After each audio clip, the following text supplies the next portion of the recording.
This is a 2020 BMW M340i, and it's the sporty version of the new 3 Series. Now, I've already reviewed the base model of the new 3 Series, the 330i, but I wanted to check out this one and see how they've improved it. I've borrowed this M340i from Crevier BMW here in Orange County in Southern California. Crevier BMW sells more BMWs than any other dealership in North America, and that means they always get the first and the best of everything, and that includes all of the versions of the latest 3 Series. So let's talk 3 Series. Now, I already reviewed the base model of the new 3 Series, the 330i, which has a turbocharged 4-cylinder with 255 horsepower, but every car could use a little more power, and that's where the M340i comes in. But the M340i doesn't just have a little more power than the 330i, it has a lot more power, bringing the 330i's 255 horses up to 382. And this car has 369 pound-feet of torque. Now, rear-wheel drive is standard, all-wheel drive is optional, and the M340i can do 0 to 60 in 4.2 seconds. Anyway, today I'm going to take you on a tour of this car and show you a few of my favorite quirks and features. Then I'm going to get it out on the road and drive it, and then I'm going to give it a Doug score.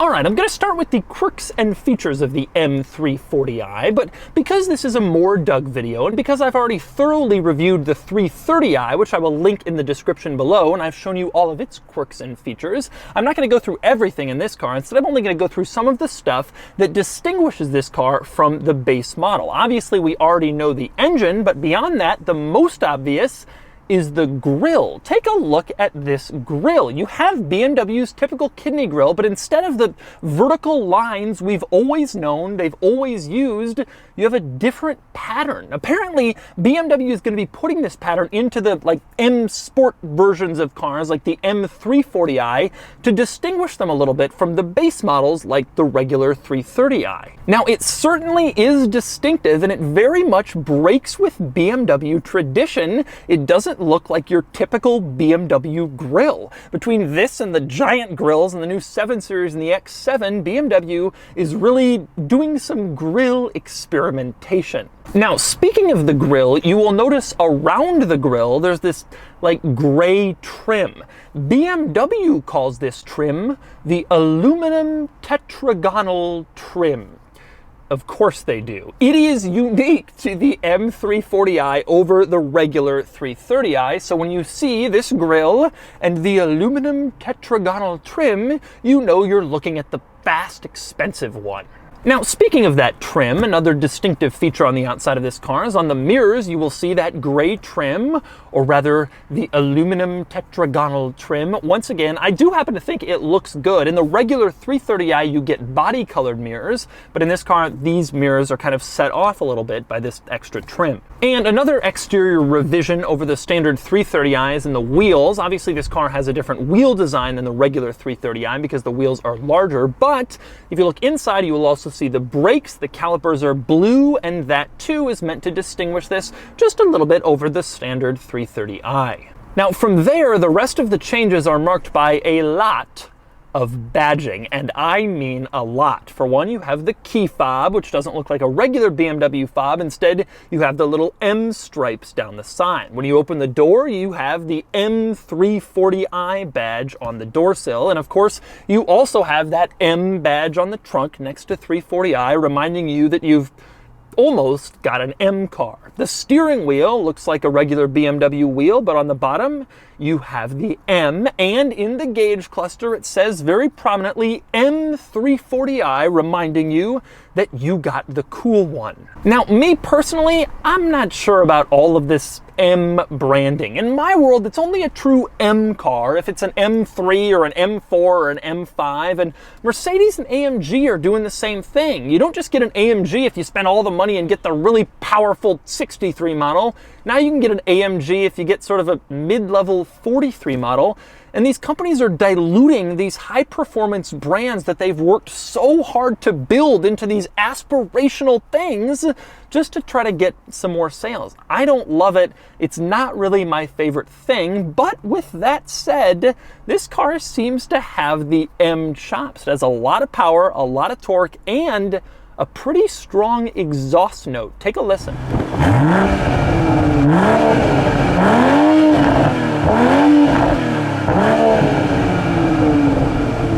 All right, driving the M340i. Somehow I hit my head while I was filming this and I got a little scrape here. I look like a budget Harry Potter. Now, as much as I don't love M kind of branding everything for a non-true M car, you know, no WBS VIN, this isn't a real M car, I got to admit, 382 horsepower, that's a number. I mean, we're really getting up there. It wasn't that long ago when the M3 had 333 horsepower. Sitting here at a stoplight, this car feels pretty nice inside.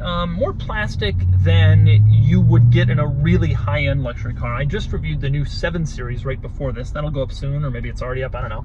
But it's interesting to get in and out of the two and kind of tell, okay, this is where they cut costs. When you're in this car, it doesn't really feel like there's anything cut rate, but you get into that and you're like, oh. For one thing, the exhaust note is nice. Now, I don't know if that's, you know, piped in sound or whatever, but I know it sounds good on the outside because I was hearing it, but it sounds nice inside too. It sounds meaty.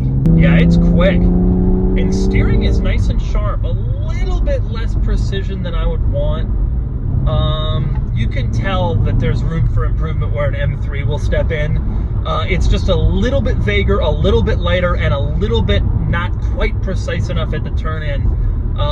And you can tell that's the step that's the space they're gonna enter for the M3. I also have to admit, I'm surprised at how relatively inexpensive this car is. This one's 58 sticker, which is a lot, but it's also got 380 horsepower. That's a strong power figure. BMW has somehow started giving us real power numbers. I think you can spend mid-50s and still be in a 330. Well, here you can spend 58 and be in a 340 and have a lot of tech and have almost 400 horsepower. You know, it wasn't that long ago that an M3 had 400 horsepower, the V8 one, and those were not 55. Those were way more. And so this car is almost a bargain, especially by BMW standards. Truthfully, my concerns about kind of the over-branding of the M name aside, this really is the best 3 Series because it is the performance car that you want. It is the fun, thrilling, fast car that you want. And you don't have to spend M3 money to get it. And so I really like this. I think it's excellent. I think it drives well. It's fast. It's fun. Steering and handling is good, not amazing, but very well done.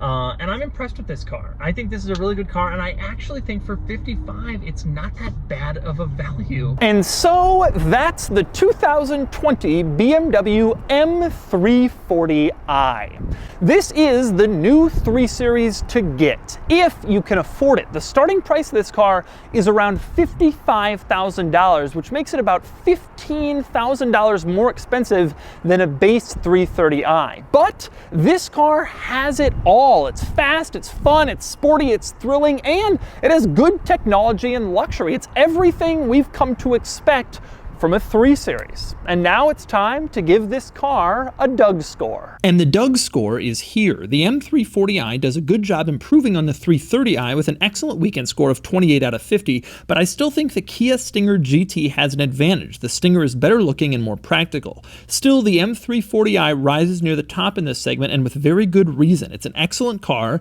and it should be on your luxury sports sedan shopping list.